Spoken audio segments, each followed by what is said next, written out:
Bien, vamos a continuar con la clase y lo que vamos a comenzar a ver hoy es el algoritmo de control proporcional integral derivativo. Este algoritmo de control es el algoritmo de control más utilizado en la industria. Prácticamente más del 80-85% eh, de las aplicaciones en la industria utilizan el controlador proporcional integral derivativo.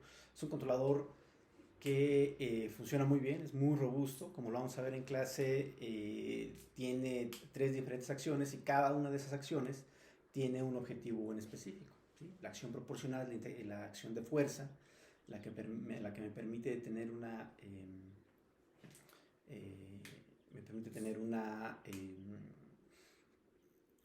una acción que responda con fuerza al objetivo de control que quiero resolver.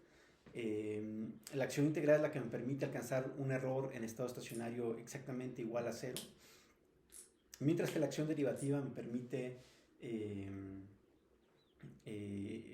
minimizar el efecto de sobrepaso, ¿no? Cuando tenemos um, alguna respuesta que es subamortiguada del sistema y que tiene muchas oscilaciones, el tamaño de esas oscilaciones a veces puede ser considerable. Entonces, la acción derivativa me permite minimizar el efecto de esas oscilaciones, ¿no? Que esos sobrepasos sean lo menor posible. ¿Sale? Entonces, lo que vamos a comenzar a ver hoy es qué forma tiene nuestro controlador proporcional integral derivativo o controlador PID y qué objetivo tiene cada una de estas acciones de control. ¿Sí?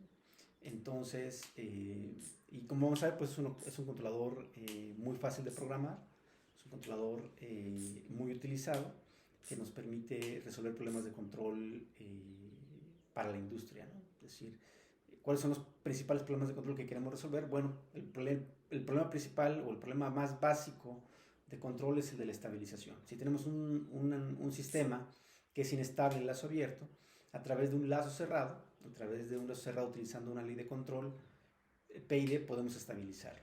¿Sí? Si el sistema ya es estable, en lazo abierto, bueno, pues en lazo cerrado lo primero que hay que hacer es no desestabilizarlo, ¿no?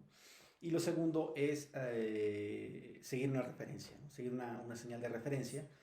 Pónganse a pensar, por ejemplo, un avión que va a velocidad crucero y a una cierta altura crucero, pues el objetivo del controlador es seguir esa referencia crucero, esa altura crucero y esa velocidad crucero.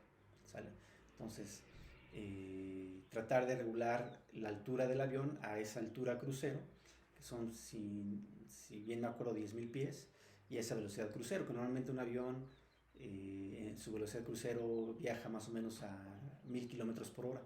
Entonces, el controlador, los objetivos de control son precisamente estabilizar las dinámicas del avión en una altura crucero y a una velocidad crucero, a pesar de las perturbaciones, ¿no? A pesar, por ejemplo, de las turbulencias que pueda haber en el aire, debido a corrientes de aire, debido a las nubes.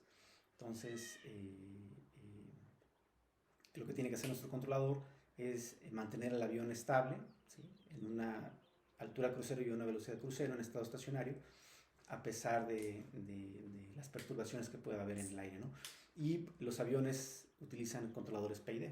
Y utilizan estos controladores porque son robustos, porque son controladores muy, muy robustos, ¿no? Pero así también en otras aplicaciones nos los podemos encontrar. Nos podemos encontrar este algoritmo de control que es muy, muy utilizado en la industria. ¿Vale? Entonces lo que vamos a comenzar a ver hoy.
Bien, consideremos el siguiente sistema de enlazo cerrado, es decir, tenemos un sistema de enlazo abierto, un proceso el cual queremos controlar, y lo que hacemos es retroalimentar la salida para generar una señal de error como la diferencia entre una señal de referencia que queremos seguir.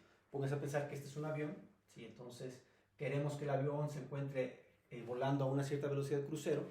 Esa velocidad crucero va a estar dada por esta referencia, ¿sí? Queremos que siga, digamos, una velocidad de 1000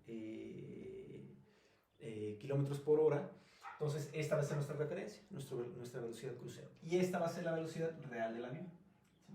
Entonces la velocidad real la retroalimentamos y la comparamos con la velocidad crucero, que es nuestra referencia, ¿sí?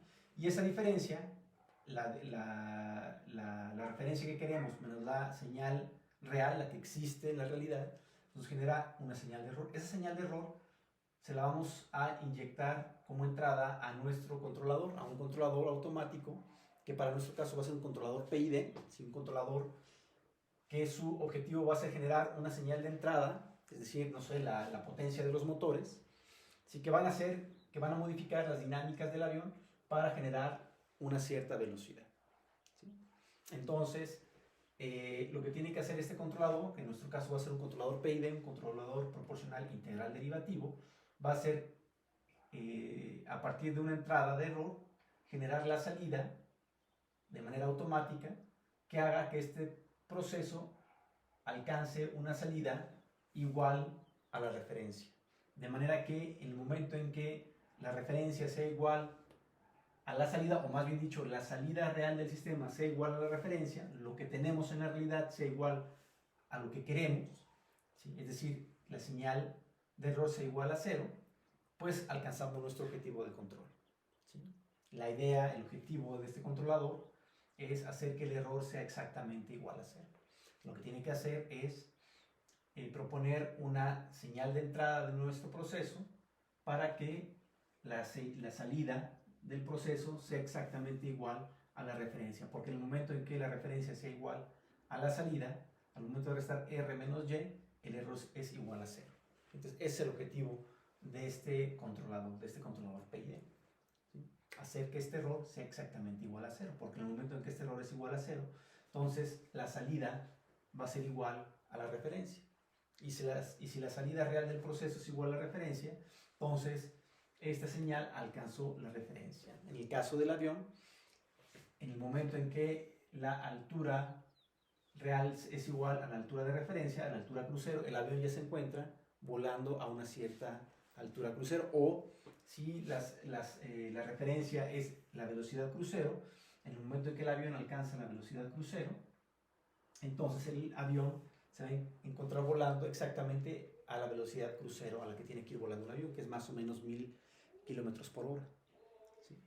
Entonces, este controlador tiene que proponer una entrada de control del sistema, ¿sí? No sé, la potencia de las turbinas, para alcanzar esa velocidad crucero, ¿sale?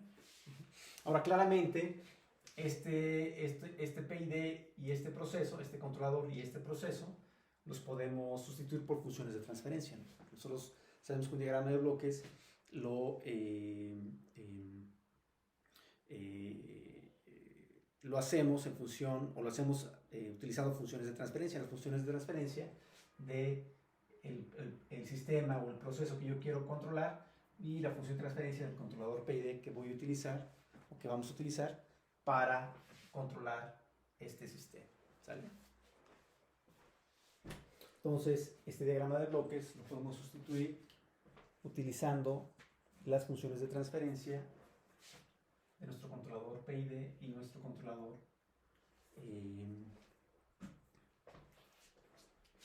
y nuestro proceso GDS, ¿no? O el proceso que queremos controlar. Entonces, la función de transferencia del proceso la vamos a sustituir por la función de transferencia GDS, y el controlador lo vamos a sustituir por la función de transferencia KDS, ¿no? KDS es la función de transferencia del controlador, mientras que GDS es la función de transferencia del proceso que queremos controlar, ¿no? Entonces, ¿dónde?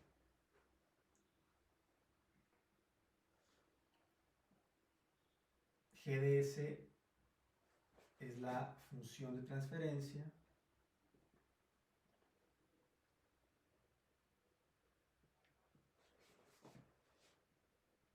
del proceso, mientras que KDS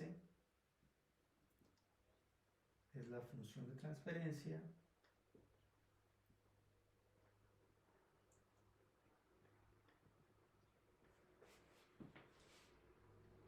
del controlador. ¿Vale? Muy bien.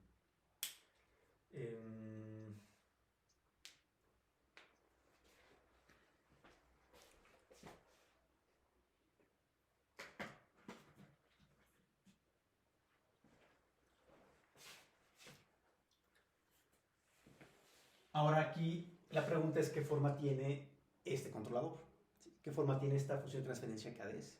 ¿Sí? De manera que proponga a partir del error generado como la diferencia entre la referencia y la salida IDT, proponga una entrada UDT que modifique las dinámicas del proceso de manera que en estado estacionario la salida del sistema se aproxime a esta referencia, ¿sí? Se aproxima a esta R, porque claramente en el punto cuando Y es igual a R, claramente el error es igual a 0, que es lo que queremos obtener al final de cuentas, pues, ¿no? Queremos hacer este error exactamente igual a 0. ¿Sí? Lo primero que vamos a hacer es, les voy a presentar qué forma tiene el controlador PID. ¿Sí? Lo primero que vamos a hacer es analizar la forma del controlador PID y luego analizamos cómo este controlador PID modifica las dinámicas del error, ¿no? Modifica las dinámicas del sistema y por lo tanto el error entre la referencia y la salida Y, entre la referencia R y la salida Y.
Bien, lo que vamos a hacer entonces es proponer un controlador el cual me permita, a partir de acciones de control, es decir, el cual va a tener ciertas acciones de control que me van a permitir generar una entrada de control UDT del proceso, de manera que esa entrada de control UDT modifique las dinámicas del proceso y la salida alcance el valor de referencia que deseamos. ¿Sí?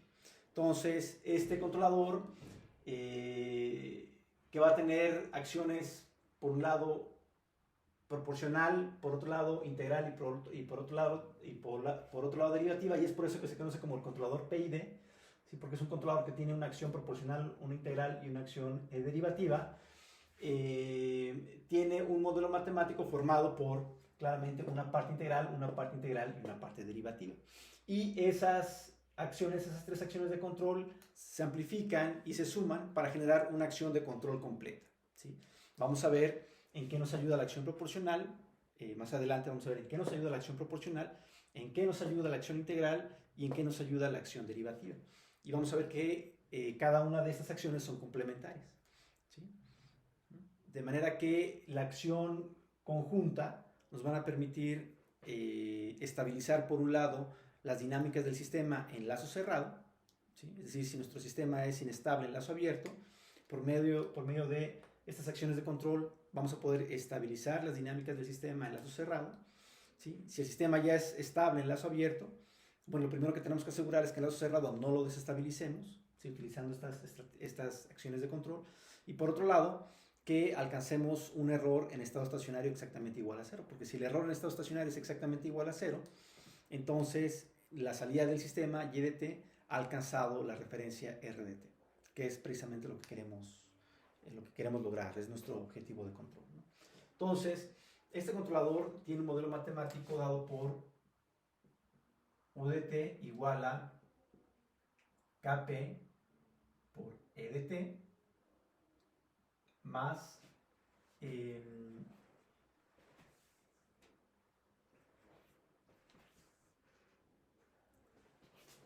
entonces esta así como tal, UDT igual a KP por EDT es la acción proporcional del controlador, ¿sí? Es decir, es proporcional porque la entrada de control es proporcional al error de control, ¿sí? Simplemente UDT es igual a KP por EDT. Entonces, la entrada que aplicamos al sistema, la entrada de control que aplicamos al proceso que queremos controlar, simplemente es una entrada que es proporcional, ¿sí?, al error entre la referencia, la señal de referencia RDT y la salida del sistema YDT, ¿sí? Entonces, por eso esta acción de control se conoce como la acción de control proporcional, ¿sí? Ahora, más adelante vamos a ver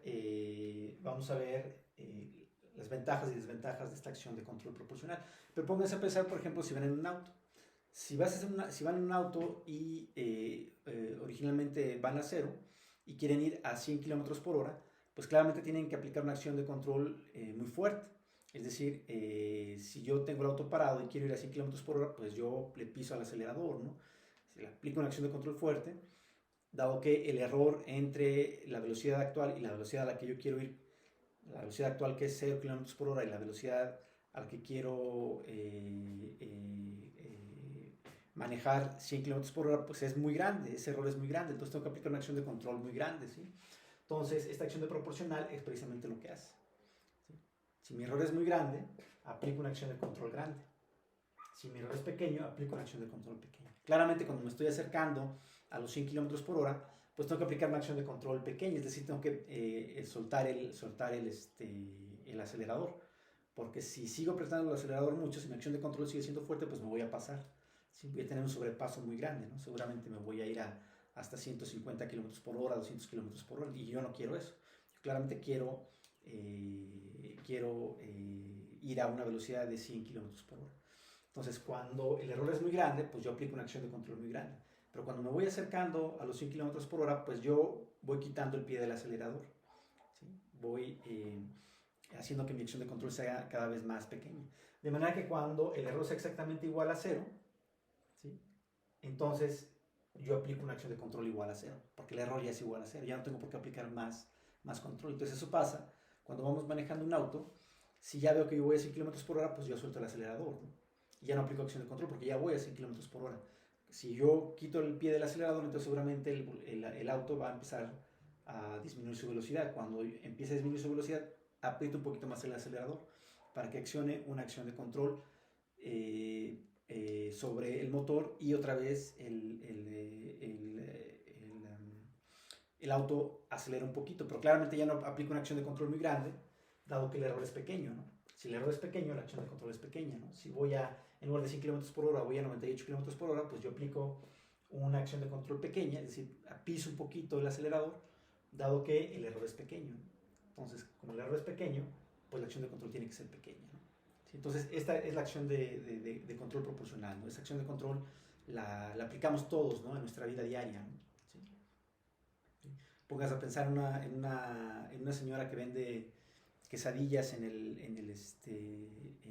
el mercado, ¿sí? ¿Qué necesita hacer para que sus stocks de queso siempre sea el adecuado? Bueno, si va a vender muchas quesadillas porque es domingo y su stock de queso tiene un solo queso, pues claramente va al mercado y compra muchos quesos, ¿no? Porque el error es muy grande, ¿no? A lo mejor para el domingo requiere 10 quesos, ¿no? Dado que el domingo todo el mundo va a comer al mercado. Entonces, como requiere 10 quesos y solamente tiene un queso, pues va a la tienda y compra 9 quesos, ¿no? Pero si resulta que el sábado no vendió mucho, porque no vino al mercado y se quedó con un stock de 9 quesos, entonces pues nada más tiene que comprar un queso. El error es pequeño, entonces solamente va a comprar un queso. Entonces eso es, digamos, una manera muy simple de ver la acción de control proporcional, ¿no? Si el error es pequeño, la acción de control es pequeña. Si tienes muchos quesos en tu stock, o si la señora tiene muchos quesos en su stock, ¿sí? Pues claramente va a comprar pocos quesos, ¿no? Si tiene pocos quesos en su stock, en su almacén, pues claramente tiene que el error es muy grande, entonces tiene que ir a comprar muchos quesos, ¿no? ¿Sale? Entonces, así es como es una manera simple de ver la acción proporcional, ¿no? Si el error es grande, la acción de control tiene que ser grande. Si el error es pequeño, la acción de control tiene que ser pequeña, ¿no? Entonces, la acción de control es proporcional al error. ¿Sale?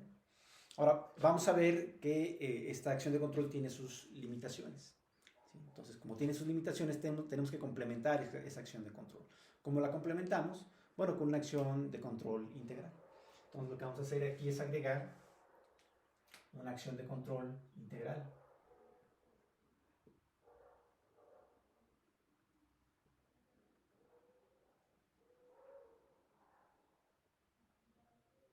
¿Sí? Entonces, lo que vamos a hacer es aplicar una acción de control integral. ¿Sí? ¿Sí? Entonces, ahora nuestra acción de control va a ser proporcional al error, pero también va a ser proporcional a la integral del error. ¿Sí? La integral desde 0 hasta t, ¿sí? Desde 0 hasta t del error. ¿Sí? Vamos a estar integrando los errores. ¿Qué ventajas tiene utilizar esta acción integral? Bueno, como lo vamos a ver más adelante, el controlador proporcional no hace exactamente igual a 0 el error en estado estacionario. Sin embargo, si yo aplico o si aplicamos una acción proporcional a la integral del error, vamos a ver que el error en estado estacionario sí se va a hacer exactamente igual a 0. ¿Sale?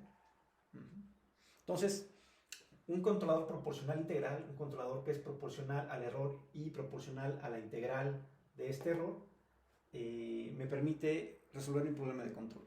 ¿Sí? Si yo quiero que el error en estado estacionario sea exactamente igual a 0, el controlador proporcional no lo logra, pero el controlador proporcional integral sí lo logra, como lo vamos a ver más adelante. ¿Sí? Ahora, ¿qué pasa cuando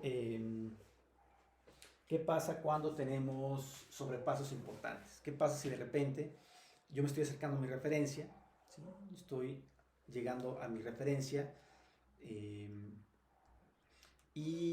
no me detengo en la referencia, sino que me paso? Y tengo un sobrepaso muy grande y de repente empiezo a oscilar alrededor de mi referencia. ¿Sí? Es decir, la respuesta del sistema en lazo cerrado, cuando yo aplico mi controlador en lazo cerrado, ¿qué pasa si mi respuesta del sistema tiene muchas oscilaciones? ¿Sí? Presenta una respuesta subamortiguada, con oscilaciones. ¿Sí? Y los sobrepasos debido a esas oscilaciones son importantes. Tienen tienen una amplitud importante. Bueno, yo puedo aplicar una acción derivativa. Hay que recordar que la derivada me permite calcular la pendiente de una curva, la pendiente de la recta tangente en una curva. ¿Sí? La derivada es eso, es la pendiente, lo que me está calculando es la pendiente de una recta tangente, perdón, no perpendicular, tangente. ¿Sí? La pendiente de una recta tangente a una curva en un punto determinado. ¿Sí? Entonces, claramente, si la pendiente es muy grande, significa que va a haber un sobrepaso muy grande, ¿sí? Que voy a tener oscilaciones muy grandes. Es decir, supongamos que yo grafico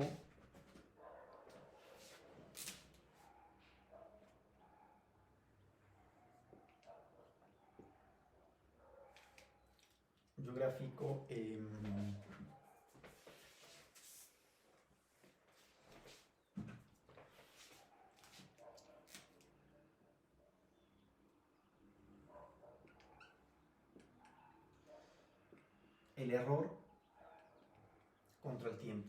¿Sí? Entonces, a lo mejor en un principio el error es grande. Aquí está el error en el instante de tiempo 0. Y yo veo que ese error converge asintóticamente hacia 0. Entonces, claramente aquí, si yo checo cómo es por ejemplo, la derivada del error en el punto t, en este punto t1, por ejemplo, claramente la pendiente de esta recta, pues es la derivada del error respecto al tiempo evaluada en t1. ¿Sí? Esa pendiente, la pendiente de esta recta tangente a la curva del error en este punto t1, pues es la derivada del error respecto al tiempo evaluado en el tiempo t1. ¿Sale? Y claramente esa pendiente es aproximadamente igual a 0. Es muy cercana a 0, pues, ¿no? ¿Sí? La recta prácticamente, o está muy cercana a la horizontal, es casi paralela al eje horizontal. Entonces, esa derivada evaluada en T1 pues va a ser muy cercana a 0. ¿Sí? Entonces, ahí no hay mucho problema. O sea, me estoy aproximando a 0 de una manera muy suave, ¿sí? De una manera asintótica. ¿Sí? Pero ¿qué pasa si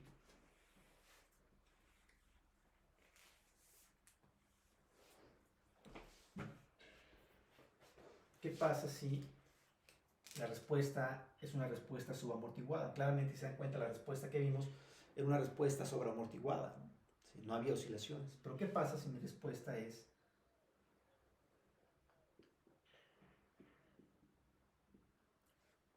subamortiguada? Es decir, yo grafico el error y resulta que lo que vemos es algo así.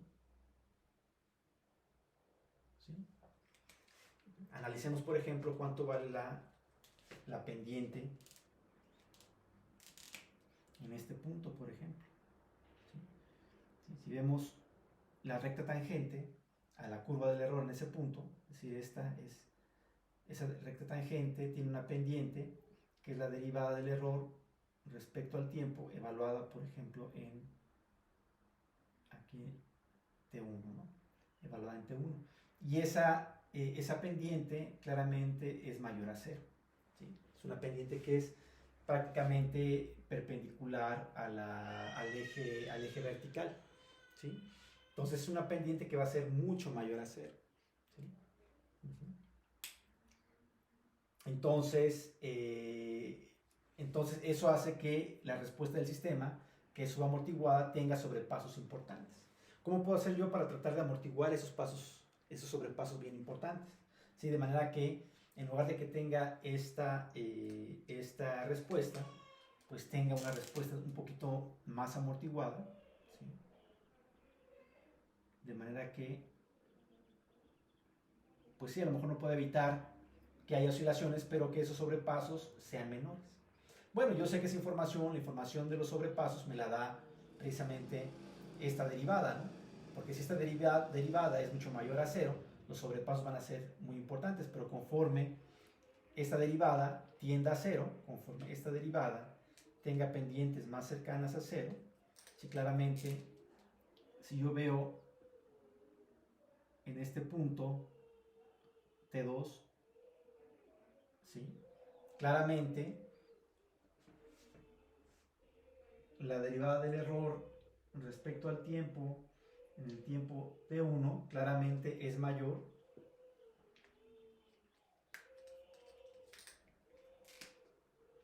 a la derivada del error respecto al tiempo evaluada en T2.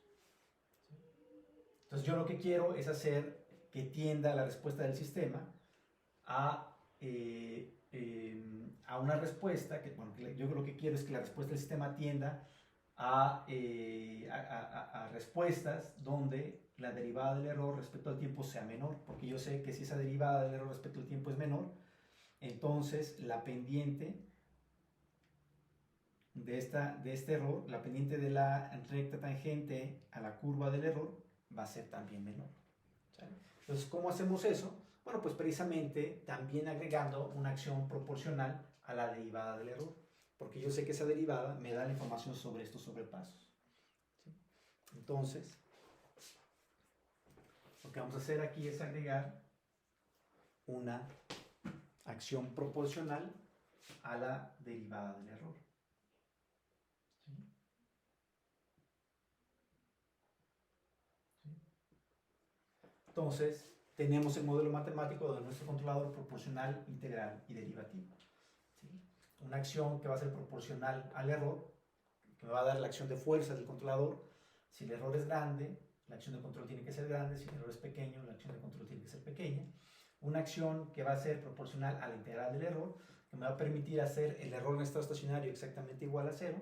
Esta acción proporcional no hace exactamente igual a cero el error en estado estacionario, pero la acción integral sí me permite hacer el error en estado estacionario exactamente igual a cero. Y por otro lado, una acción proporcional a la derivada del error respecto al tiempo, porque esa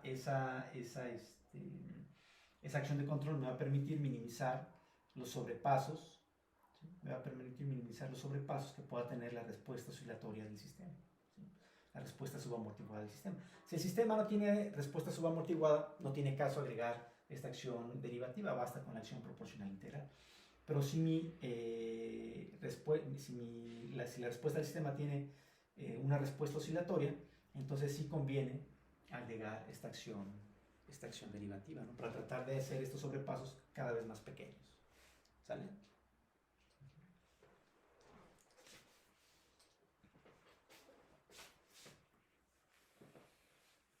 Entonces, este es el modelo matemático de nuestro controlador proporcional integral derivativo. En este caso,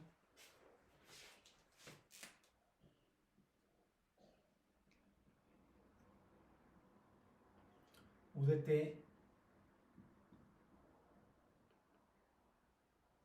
es la entrada de control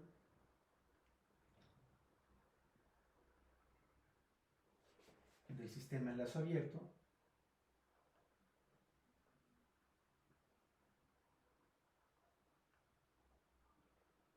Claramente es la entrada de control del sistema en lazo abierto, pero es la salida del controlador, ¿no? Lo que vamos a hacer con este controlador es, utilizando el error como entrada, va a generar una salida UDT, pero esa salida UDT es la entrada de control del sistema de control en lazo abierto, ¿no? Como lo muestra el diagrama de bloques. Claro. EDT es la señal de error.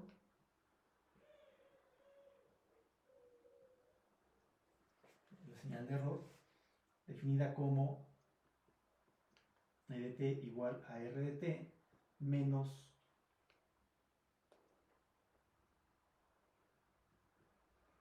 YDT. ¿Sí? KP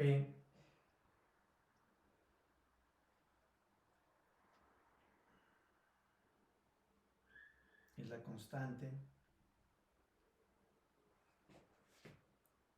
de proporcionalidad.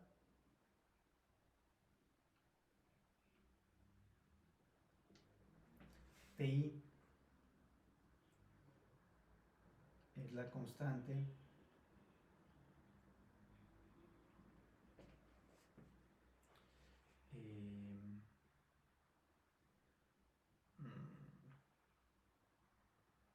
acción integral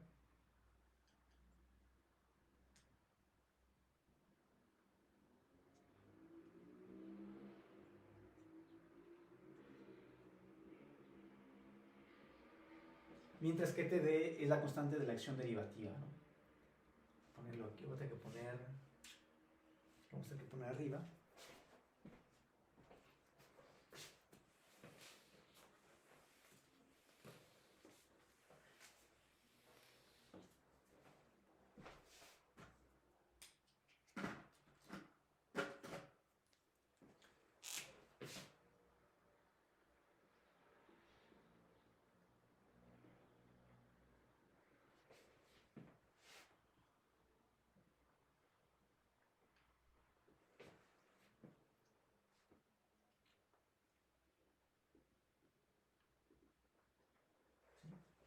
Es decir, UDT es la salida del controlador, que es la entrada de control del sistema en lazo abierto. EDT es la entrada del controlador, ¿sí? Es decir, UDT es función de EDT. Y es la señal de error generada como la diferencia entre la referencia RDT y la salida del sistema en lazo abierto YDT. ¿Sí? Kp es una constante, la constante de proporcionalidad del controlador.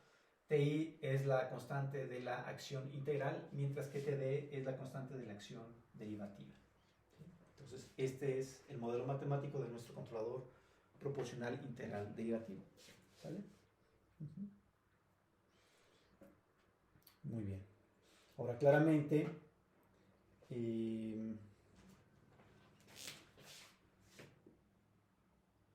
la función de transferencia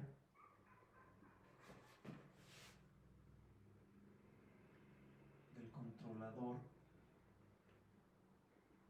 PID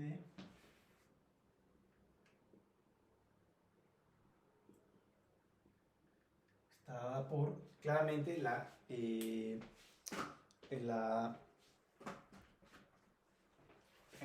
función de transferencia de nuestro controlador. ¿Sí? Hay que recordar que nuestro controlador es un sistema con entrada, se seca muy rápido.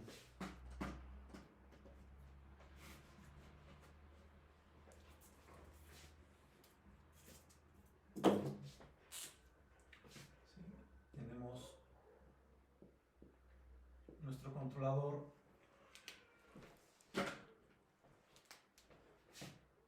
con función de transferencia KDS, como lo vimos en el diagrama de bloques de lazo cerrado. ¿Sí? Y claramente la entrada del controlador es EDT, como lo vimos en el diagrama de bloques, y la salida del controlador es UDT. ¿Sí? La entrada de control que va al proceso en lazo abierto, ¿no? ¿Sí? Entonces, claramente, la función de transferencia KDS es la relación que hay entre la entrada EDT y la salida UDT del controlador, ¿sí? En el espacio de Laplace con condiciones iniciales igual a 0. ¿Sí?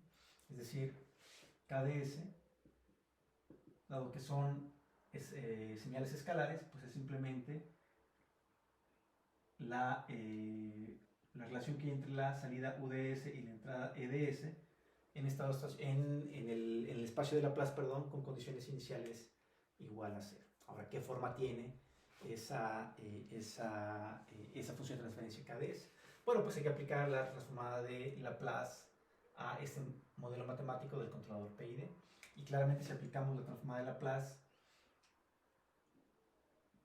a este modelo matemático, pues entonces UDS va a estar dada por la transformada de Laplace de todo este término que tiene una parte proporcional, una parte integral y una parte derivativa.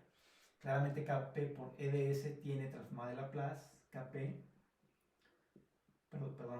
el término Kp por EDT tiene transformada de Laplace Kp por EDS. Mientras que el término Kp entre ti por la integral de tau diferencial de tau, estarán de acuerdo conmigo que tiene transformada de Laplace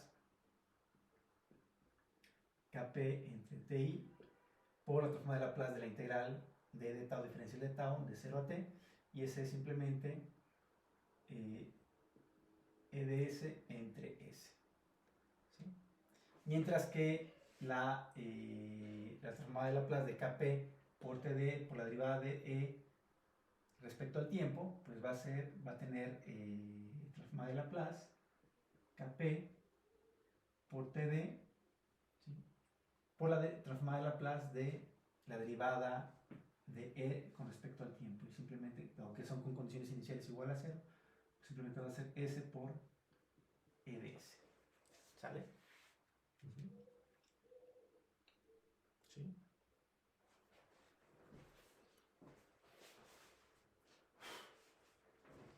Y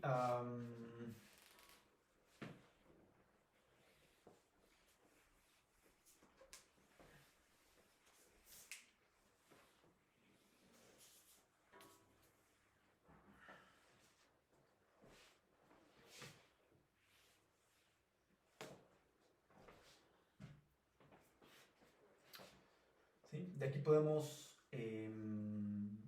factorizar EDS. Entonces, ODS va a ser igual a Kp más Kp entre Ti por 1 entre S más Kp por Td por S, todo esto multiplicado por EDS. Y simplemente, dado que EDS es escalar, lo podemos pasar dividiendo. Entonces, UDS entre EDS, que es la función de transferencia del controlador, KDS, pues es simplemente Kp más Kp entre Ti por S más Kp por Td por S. Y esa va a ser la función de transferencia de nuestro controlador PID. ¿Sí? La función de transferencia KDS va a tener la forma Kp más Kp entre Ti por S más Kp por Td por S. ¿Sí? La función de transferencia de nuestro controlador PID. ¿Sale? Muy bien.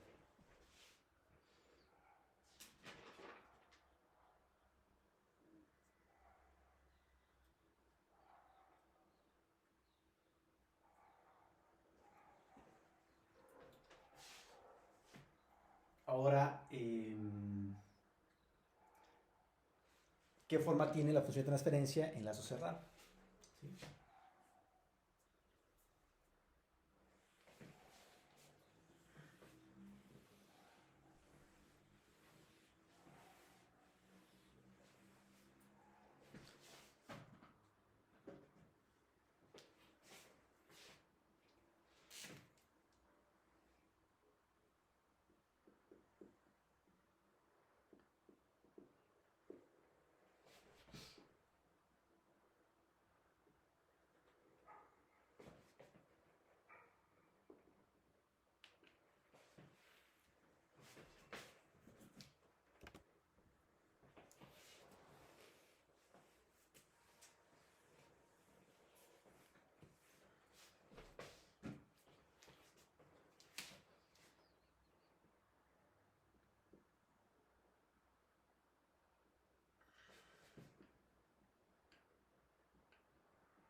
Ahora, en lazo cerrado, lo que tenemos es un sistema con entrada R de t y con salida Y de t. Si encapsulamos todo nuestro sistema de lazo cerrado en una caja y vemos que la entrada del sistema es R de t, la entrada de referencia, y la salida del sistema es Y de t. Entonces aquí tenemos una función de transferencia de lazo cerrado, vamos a llamarle GCLDS, ¿sí? De Closed Loop, ¿sí? GCLDS. Ahora, ¿qué forma tiene esa función de transferencia de lazo cerrado? Bueno, si vemos nuestro diagrama de bloques completo, que ya borré, dado el espacio que tengo en el pizarrón, claramente UDS es igual a GDS por YDS. Mientras que EDS es igual a KDS por UDS. ¿Sí? Entonces, que tenemos un bloque primero, que es GDS, con entrada UDT y salida YDT. Antes tengo un bloque KDS, cuya entrada es EDS y salida es UDT. O EDT es la entrada y UDT es la salida, ¿no? Por lo tanto, en el espacio de Laplace, UDS es igual a GDS por YDS, mientras que EDS es igual a KDS por UDS. Y el error simplemente es RDS menos YDS. ¿Sí? El error es la diferencia entre la referencia y la salida. ¿Sale? Entonces, este error pues va a ser KDS. No, perdón. No, perdón, está mal. Es lo malo de no tener el pizarrón. Está mal. Lo malo de no tener el diagrama en el pizarrón. Más bien es al revés, ¿no? YDS es igual a GDS por UDS. ¿Sí? Es decir, la salida es GDS, la función de transferencia por la entrada. ¿Sí? Es decir, tengo un bloque con función de transferencia GDS cuya entrada es UDS y salida es YDS. Por lo tanto, la salida es GDS por UDS. Antes tengo un bloque KDS, que es el controlador, con entrada EDS y salida UDS. Por lo tanto, la salida UDS es igual a KDS por EDS. ¿Sí?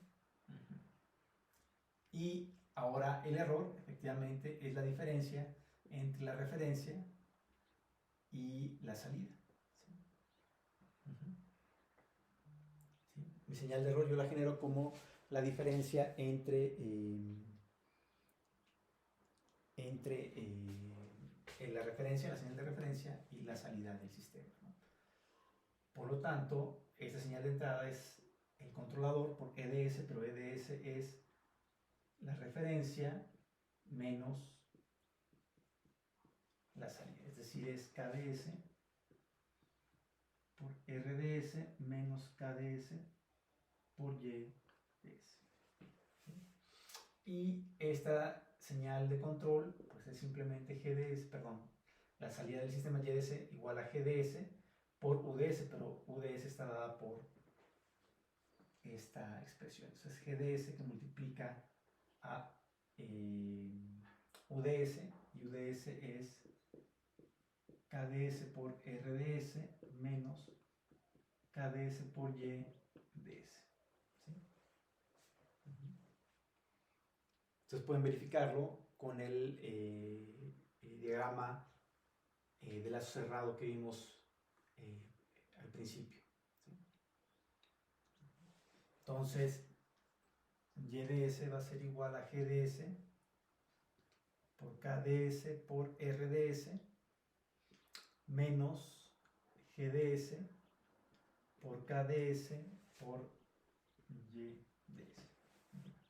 Este término lo puedo pasar a este miembro de la ecuación y entonces lo que tenemos es que YDS más GDS por KDS por YDS es igual a GDS por KDS por RDS.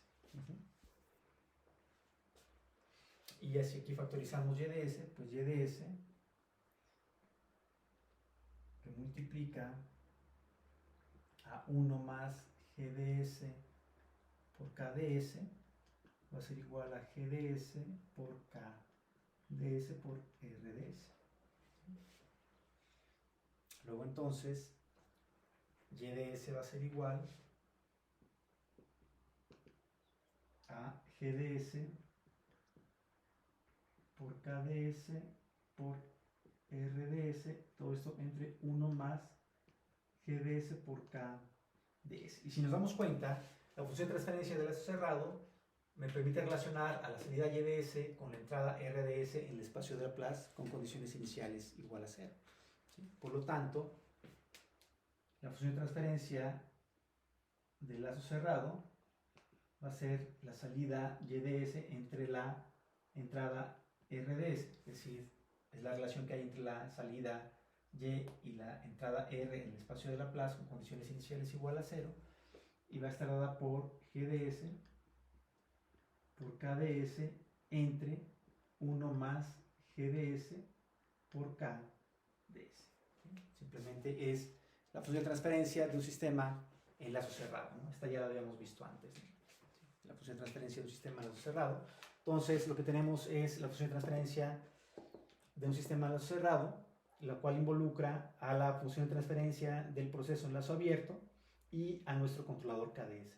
Esta depende del proceso que queremos controlar, mientras que esta KDS está dada por la expresión KP más KP entre T y S más KP por TD por S.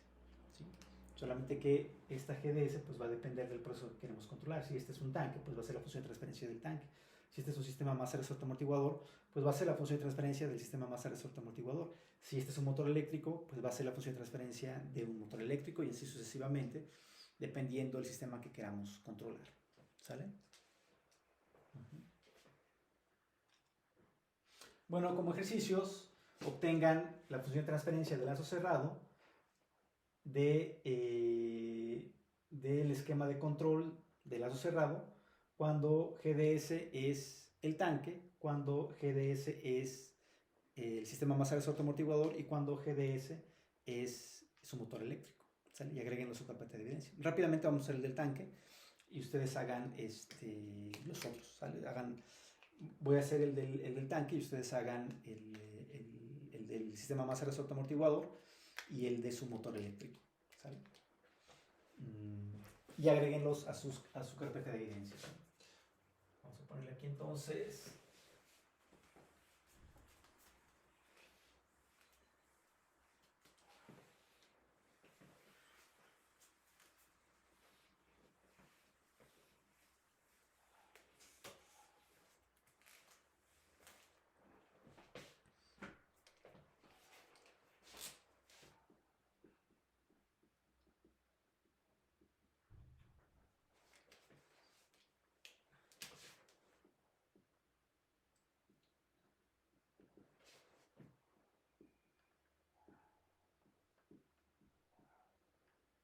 Sí, consideremos la función de transferencia del tanque, ¿no? Del tanque es un sistema de primer orden, entonces tiene un polinomio característico de grado 1. Entonces, la función de transferencia que está dada por 1 entre A entre S más 1 entre R. Si bien me acuerdo, ¿no? Si cometo un error, bueno, ustedes lo corrigen, pero según yo la función de transferencia del tanque está dada por 1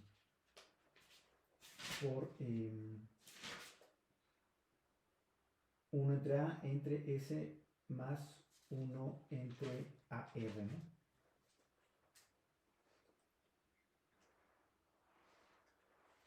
¿Sí? Entonces, claramente,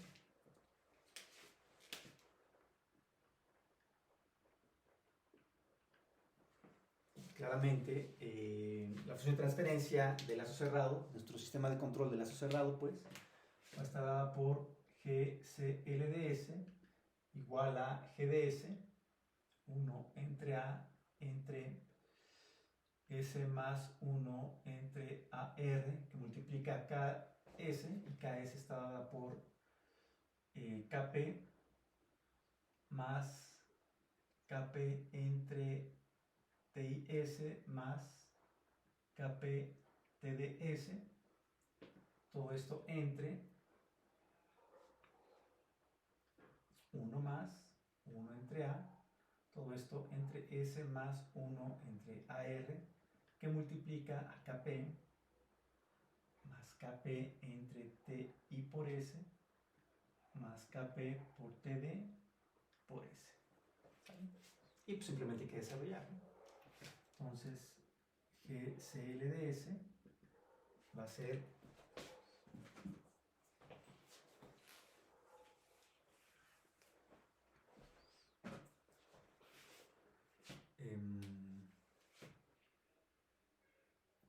entre A, todo esto entre S más 1 entre AR, que multiplica a TI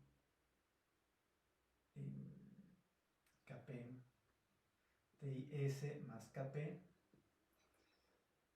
más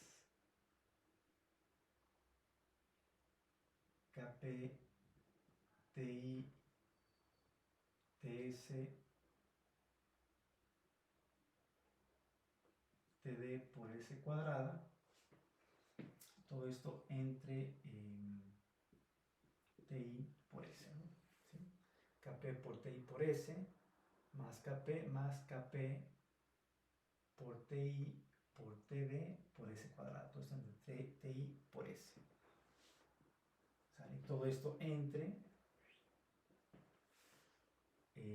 1 más 1 entre A, todo esto entre S más 1 entre AR, que multiplica otra vez a KP por TI por S más KP por TI por TD por S cuadrada, todo esto entre TI por S. ¿Sale? Entonces, multiplicando este por este, pues lo que tenemos es que la función de transferencia del lazo cerrado va a estar dada por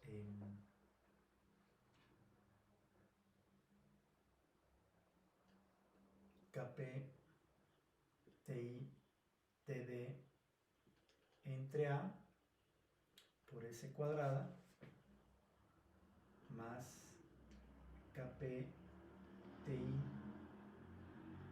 entre A por S más KP entre A. Todo esto entre S más 1 entre AR. ¿Sí? No se enojan los matemáticos. Todo esto entre 1 más KP por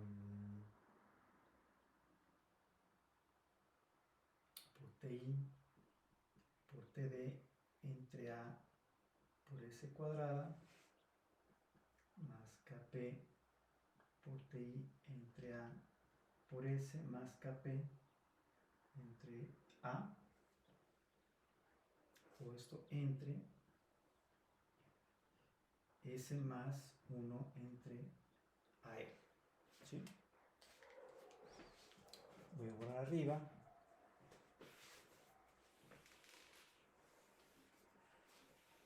Sigan el ejercicio. Recuerden ir siguiendo el ejercicio por si me equivoco. Ya ustedes me corrigen.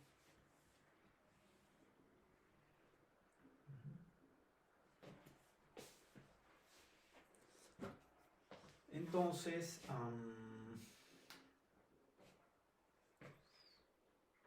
la función de transferencia de lazo cerrado va a estar dada por KP por TI por TD entre A por S cuadrada más KP por TI entre A por S más KP entre A, todo esto entre S más 1 entre AR, todo esto entre S más 1 entre AR más KP TI TD entre A por S cuadrada más KP TI entre A por S más KP entre A, y todo esto entre S más 1 entre AR. ¿Sí? Claramente este término se va con este término, y lo que obtenemos es que la función de transferencia de lazo cerrado va a estar dada por KP TI TD por S cuadrada más KP, todo esto entre A, KP TI entre A por S más KP entre A, y todo esto entre, vamos a ponerle este igual aquí, entre 1 más Kp TI entre A, más bien,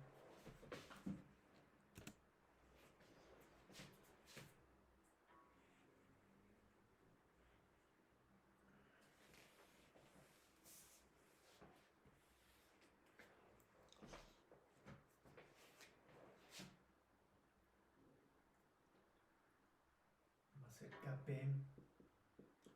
TI TD entre A por S cuadrada. ¿Sí? Ahora lo que vamos a hacer es este S asociarlo con este S, más 1 más Kp TI entre A por S, y este término de grado 0 con este término de grado 0, más 1 entre AR más Kp entre A. ¿Sí? Entonces tenemos una función de transferencia de lazo cerrado racional, en el cual el grado del numerador es igual, el grado del polinomio del numerador es igual al grado del polinomio del denominador, pero claramente los términos no son iguales, ¿no? ¿Sí? Aquí Kp TI entre A, y aquí es 1 más Kp por TI entre A, mientras que aquí el término es Kp entre A, el término de grado 0 es Kp entre A, y aquí el término de grado 0 es 1 entre AR por Kp entre A. Entonces, el objetivo de control que queremos alcanzar es diseñar Kp TI y TD tal que los polos de este sistema en lazo cerrado tengan parte racional propia, parte real propia, perdón. ¿Sí? Es decir, hay que recordar que la estabilidad nos la dan los polos, la parte real de los polos. Entonces tenemos que calcular Kp, Ti y Td tal que los polos del sistema tengan parte racional propia. ¿Sí? Y parte racional propia. Tal que los polos tengan parte real negativa. ¿Sí? Hay que recordar que la estabilidad del sistema está dada por la parte real de los polos. La estabilidad del sistema nos la dan los polos, la parte real de los polos del sistema.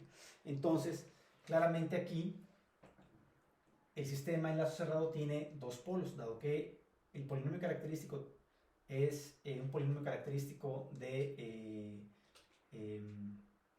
grado 2, el sistema en lazo cerrado va a tener dos polos. Tenemos que asegurar que esos dos polos tengan parte real negativa, porque si tienen parte real negativa, el sistema en lazo cerrado va a ser estable. ¿Sí? Entonces, tenemos que calcular KPTI y TD, KPTI y la constante de proporcionalidad, la constante integral y la constante derivativa de nuestro controlador, tal que estos polos tengan parte real negativa. Porque si la parte real negativa de los polos, o si la parte real de los polos es negativa, entonces el sistema va a ser asintóticamente estable en lazo cerrado, es decir, se va a estabilizar en un valor finito en estado estacionario. ¿Sale? Claramente queremos que ese valor finito sea el valor de la referencia, ¿no? ¿Sí? Entonces, aquí no hay mucho problema porque nosotros sabemos que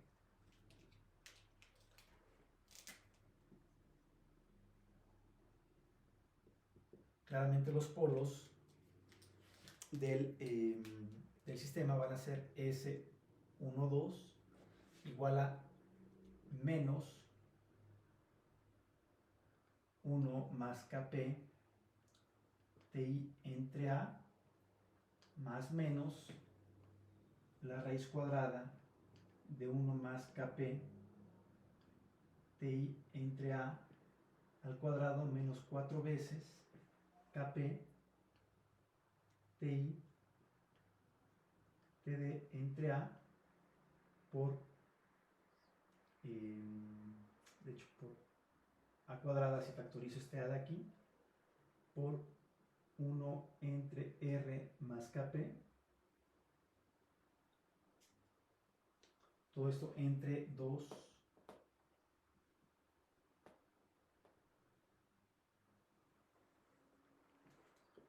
veces Kp Ti Td entre A. ¿Sale? Y los polos de este sistema en lazo cerrado van a ser S12, es decir, S1 menos 1 más Kp Ti entre A más la raíz cuadrada de 1 más Kp Ti entre A al cuadrado menos 4 veces, Kp ti td entre a cuadrada por 1 entre r más kp. Entre 2 veces Kp ti td entre a. ¿Sí? Esa es el primer polo. El segundo polo, ese 2 va a ser menos 1 más Kp ti entre a menos la raíz cuadrada de 1 más Kp ti entre a al cuadrado menos 4 veces Kp ti td entre a cuadrada por 1 entre r más Kp. Todo eso entre 2 veces Kp ti td entre a. Claramente A es el área de la base del tanque y R es la resistencia de la válvula de salida del tanque. Esos parámetros ya son parámetros fijos del modelo. ¿Qué es lo que podemos modificar? Lo que podemos modificar claramente es KPTI y TD. ¿Sí? KPTI y TD. Entonces tenemos que seleccionar KPTI y TD tal que estos polos S1 y S2 tengan parte real negativa. Es decir, esta parte sea mayor que esta parte. ¿Sí? Esta parte puede ser imaginaria. Si esta parte es imaginaria, si esta raíz es imaginaria, entonces lo que va a pasar es que la respuesta va a tener oscilaciones. ¿Sí? Pero si esta parte es real, tenemos que asegurar que esta parte sea mayor que esta, porque si esta parte es mayor que esta, cuando sumemos aquí, va a seguir siendo negativa. El problema es que si esta parte es mayor que esta, entonces va a haber un polo con parte real positiva, y es lo que no queremos. ¿Sí? Tenemos dos sopas, o estos polos tienen una parte real y una parte imaginaria. Si esta es la parte real y esta es la parte imaginaria, es decir, esta raíz es negativa, bueno, los polos van a tener parte real negativa por este signo de aquí, y la respuesta va a tener oscilaciones, porque hay que recordar que si los polos tienen parte real imaginaria, la parte imaginaria me da la frecuencia natural no amortiguada de la respuesta del sistema. ¿Sí? Entonces voy a tener parte real voy a tener parte real negativa y parte imaginaria. Entonces el sistema va a ser estable por este signo de aquí, pero la parte imaginaria me va a generar oscilaciones en la respuesta del sistema. Lo que puede pasar es que la otra condición o la otra situación en la que nos podemos encontrar es que efectivamente esta raíz sea positiva y por lo tanto los dos polos del sistema sean reales, sean exactamente reales. Pero si pasa eso, tenemos que asegurarnos que esta parte sea mayor que esta parte. ¿Sí? Porque así cuando yo haga esta suma algebraica, este negativo con este positivo, si este negativo es mayor que este positivo, es decir, este término, pues, el valor absoluto de este término sea mayor al valor absoluto de este término, entonces cuando yo reste este valor mayor y se lo sume a este valor, este negativo se lo sume a este valor positivo, donde el valor absoluto de este es mayor que este, entonces esta suma algebraica me va a dar un valor negativo. Y si ese valor es un valor real negativo, el sistema va a seguir siendo estable. Entonces no tenemos ningún problema. Entonces solamente hay que cuidar eso. ¿Sí? Tenemos que calcular Kp, Ti y Td para asegurar que la parte real del sistema sea negativa, ¿no? De manera que el sistema sea asintóticamente estable en lazo cerrado. Eso lo vamos a ir platicando con calma más adelante, ¿no? ¿Cómo hacerlo? Bueno, de primera instancia yo les propongo que lo hagamos a prueba y error. ¿Sí? Vamos a tratar de hacerlo primero a prueba y error para que vean cómo cambiando los valores de Kp, Ti y Td podemos ir cambiando los polos del sistema, y si los polos tienen parte real negativa, el sistema va a ser estable. Pero si los polos tienen parte real positiva, el sistema se va a hacer inestable. ¿Sí? Si los polos presentan parte imaginaria, esa parte imaginaria va a ser la frecuencia de las oscilaciones de la respuesta de salida, la frecuencia natural no amortiguada de las oscilaciones de salida. ¿Sale? Entonces, esta es la función de transferencia del lazo cerrado del sistema con el tanque. Cuando le ponemos a nuestro tanque un controlador antes, un controlador PID antes. Esta va a ser la función de transferencia del sistema. Y estos van a ser los polos. Entonces, otra vez, para que el sistema sea estable en lazo cerrado, tenemos que asegurar que estos polos tengan parte real negativa. ¿Sí? Si tienen parte real negativa, no hay problema. Podemos estar seguros que el sistema va a ser asintóticamente estable en lazo cerrado. Así que este controlador, el controlador proporcional integral derivativo, va a estabilizar el sistema en lazo cerrado. ¿Sale? Puede suceder que esos polos tengan parte imaginaria. Si tienen parte imaginaria, recuerden que lo que significa es que la respuesta del sistema en lazo cerrado va a tener oscilaciones. ¿sí? Va a tener una respuesta subamortiguada. ¿Sí? Si no hay parte imaginaria, si los polos son completamente reales, entonces la respuesta va a ser sobreamortiguada. ¿Sí?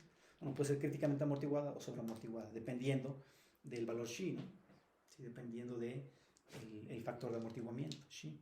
Si Xi es menor a 0, la respuesta es subamortiguada. Si es exactamente igual a 1, Xi es igual a 1, va a ser críticamente amortiguada. Si Xi es mayor a 1, la respuesta va a ser sobreamortiguada. ¿Sí? Entonces, esto es lo que hay que cuidar, ¿no? ¿Qué forma tienen esos polos, ¿no?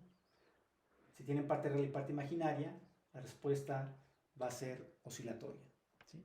Si solamente son reales, la respuesta va a ser sobreamortiguada o críticamente amortiguada, pero hay que cuidar que la parte real sea menor a 0, que sea negativa, para que el sistema sea asintóticamente estable en lazo cerrado. ¿Sale? Muy bien, bueno, entonces hagan como ejercicio, calculen como ejercicio la función de transferencia de lazo cerrado para el sistema masa resorte amortiguador y para el motor eléctrico y agréguenlo a su carpeta de evidencias. De todas maneras, todo lo que hagan para el motor eléctrico lo tienen que agregar a su reporte del proyecto final. ¿Sale? Pero por lo pronto hagan esos ejercicios y agréguenlo a su carpeta de evidencias en lo que resta de la clase. ¿Sale? Muy bien. Bueno, nos conectamos el jueves.